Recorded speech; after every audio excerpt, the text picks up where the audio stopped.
Hi friends, today நம்ம சேனல்ல என்ன பார்க்க போறோம் பாத்தீங்கன்னா எக்ஸல் இன்ஜினியரிங் காலேஜோட 2025 ஓட கட் ஆஃப் டீடைல்ஸ் பார்க்க போறோம்.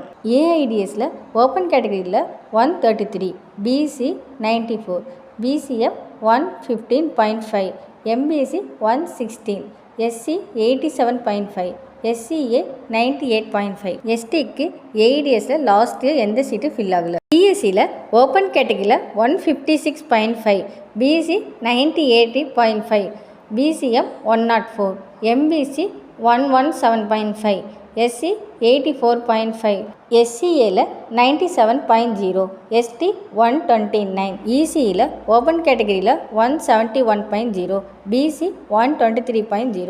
பிசிஎம்க்கு இசியில் லாஸ்ட் இயரில் எந்த சீட்டு ஃபில் ஆகல. எம்பிசியில் 130.0, பிசி 94.0, எஸ்சிஏல 117.0, எஸ்டியில் லாஸ்ட் இயரில் இசியில் எந்த சீட்டு ஃபில் ஆகல. ரிமைனிங் கோர்ஸ் எல்லாம் ஸ்க்ரீனில் ஷோ ஆகும், பார்த்து தெரிஞ்சுக்கோங்க. உங்களுக்கு இந்த காலேஜில் அட்மிஷன் வேணும்னா ஸ்க்ரீனில் தெரிகிற நம்பருக்கு கால் பண்ணுங்கள். உங்களுக்கு இந்த மாதிரி இன்ஃபர்மேஷன் வேணும்னா இந்த சேனலை சப்ஸ்கிரைப் பண்ணி வச்சுக்கோங்க. தேங்க்ஸ் ஃபார் வாட்சிங்.